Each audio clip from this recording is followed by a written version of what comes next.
Hi everyone, I'm Daijun Yang, a PhD student from Northeastern University. Today I'm going to present our work, GPT for Games, a scoping review 2020 to 2023.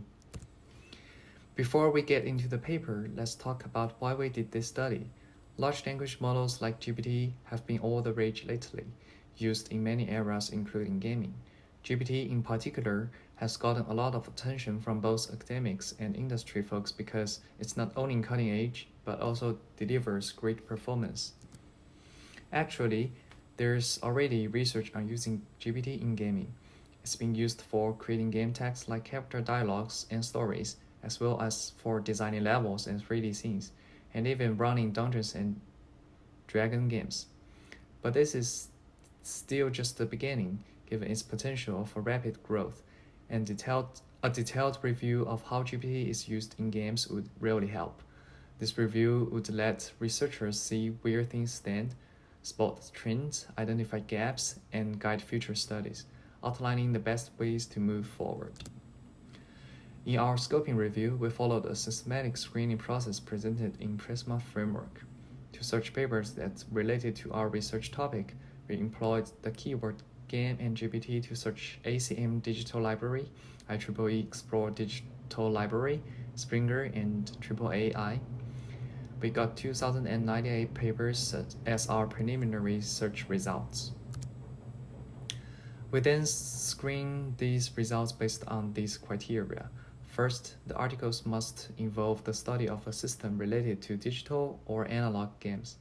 Then, the articles must report interactions of either other authors or their participants with any version of GPT. Last, the articles must be published before January 1st, 2024. After reviewing the titles and abstracts, 67 papers directly related to games and mentioning GPT advanced to the next stage. A large number of articles were excluded at this stage because game is a broadly used term, not solely referring to the context of the games discussed in this paper. Upon a detailed examination of 67 papers, 4 articles were excluded based on the first criterion, and 8 articles were excluded based on the second criterion. Ultimately, 55 articles were included in the final literature synthesis. As one of our results, we made a graph showing the trend of using GPT for games. The earliest study we found was from 2020, after GPT-2 came out in 2018. More studies appeared in 2021 and 2022 as people got interested in GPT-3. After ChatGPT and GPT-4 were released, there was a big jump in research in 2023. This increase matches the improvements in GPT technology, and it looks like we will see even more research on the latest GPT models. We grouped how GPT is used in games into 5 categories based on how users interact with the model. Most studies used GPT for procedural content generation, where the game creates content like levels or characters during gameplay, following predefined rules by the designers without further changes or user input. For specific applications, 14 studies focused on story creation, 4 on quest creation, and 3 each on level and character creation. There is also 1 study each on music and game commentary generation. Up until last year, only GPT-2 was used for this purpose, but in 2023, newer versions started being used more in research. 11 papers used GPT for an ongoing process in game design, where the designer and GPT worked together multiple times to create game content.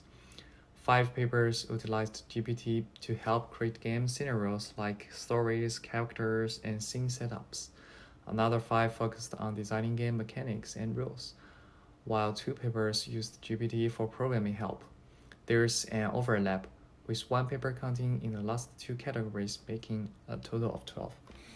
All these studies were published in 2023, with ChatGPT being the favored model over GPT-3 for mixed initiative game design and development.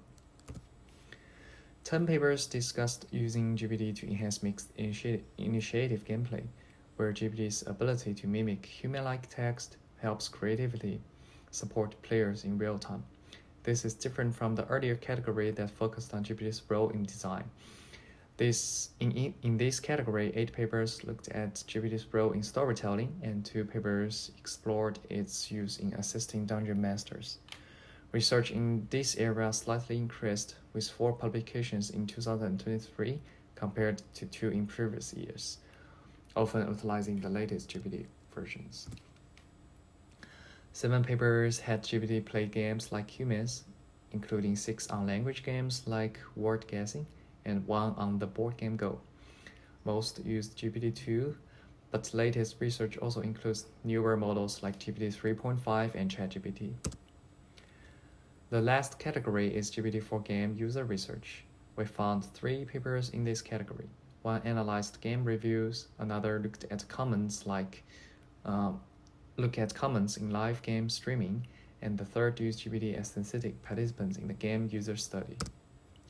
Our results suggest that the future researchers should focus on developing smaller, specialized GPT models tailored for gaming, using game-specific datasets. There's also a need to explore the capabilities of newer GPT models for procedural content generation, as most current studies used older versions like GPT-2. Additionally, since game design involves multiple interconnected tasks, it would be beneficial to use several GPT models simultaneously to enhance the design process. Moreover, integrating GPT into games with complex mechanics could expand its application beyond simple co-writing storytelling. Also, research into GPT's performance in non-linguistic games could further our understanding of the model's abilities and lead to improvements. And finally, there's limited research on using GPT for game user research. It would be worthwhile to compare its effectiveness with other AIs or humans in this area. And that's it. Thank you for listening, and for more detailed information, please read our paper.